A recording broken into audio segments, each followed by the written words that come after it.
In my video about Etruscan sport, I touched on chariot racing and promised to make another video strictly going over it in detail.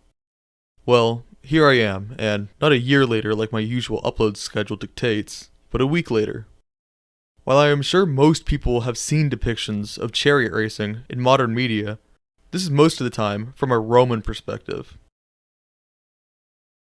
Despite being eventually absorbed by their expansionist Latin neighbors, the Etruscans act as the forebears of the Roman games rather than the Greeks, who at one point commanded massive influence across the entire Mediterranean.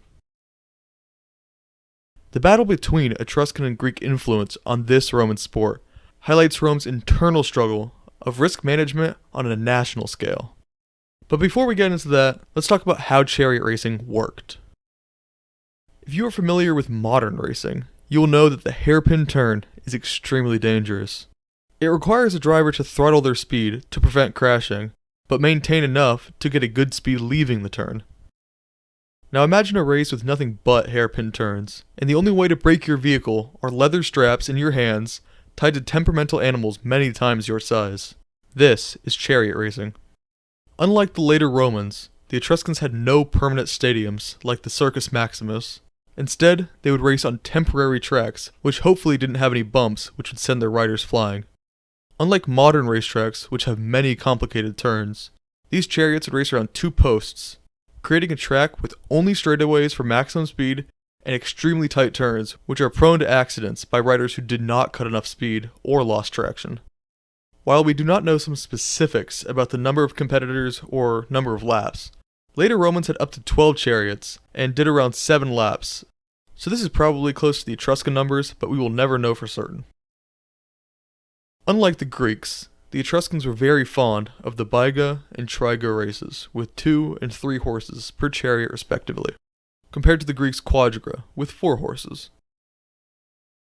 Biga races are the most easy to understand. The chariot is yoked by 2 horses, which pull the chariot, and when they need to turn, the inside horse is pulled back and the outside horse is allowed to ride out, causing the vehicle to turn. On the other hand, the triga had 3 horses, although only 2 of them were yoked. The third is attached to the chariot by a leather strap called a trace. This essentially makes it a biga with an extra horse. But what was this horse for?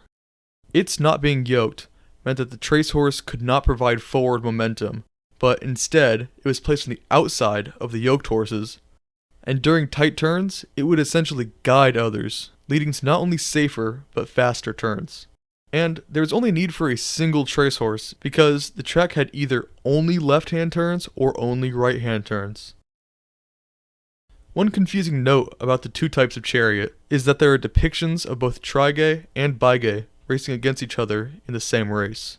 This surely would have created an imbalance of speed, but maybe because the trace horse was not yoked and thus not contributing to speed, it was seen as an attachment, kinda like better wheels or better suspension would have been. Now that you know how the races worked, how were the charioteers equipped? Drivers wore simple tunics, and while some may have gone without one, a simple helmet which did not obscure vision was common. In order to drive the horses onwards, the rider wielded a whip, which was only around half the size of their Greek counterparts, measuring around 1 meter in length when the Greeks was around 2 meters. Also starkly contrasting with the Greeks is the manner in which they held the reins. Greeks would just hold on to the reins, while the Etruscans would tie them around themselves.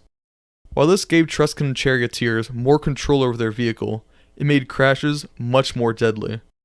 Whereas the Greeks needed to merely let them go, the Etruscans would get tied up and were at the mercy of momentum. To counteract this, they were equipped with a curved knife, which they could use to quickly cut the reins in the event of an unavoidable crash.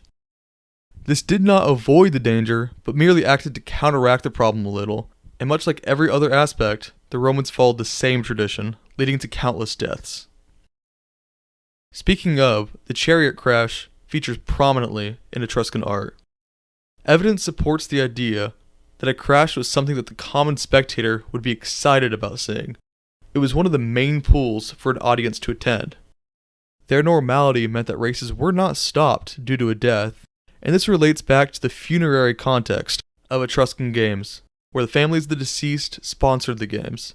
This meant that the charioteers had to confront death every time they went onto the track, and the blood spill appeased the gods through an indirect form of worship. This is probably why the crash takes such prominence in the tombs of the deceased, as it acts as a memorialization of the game's revitalization through blood.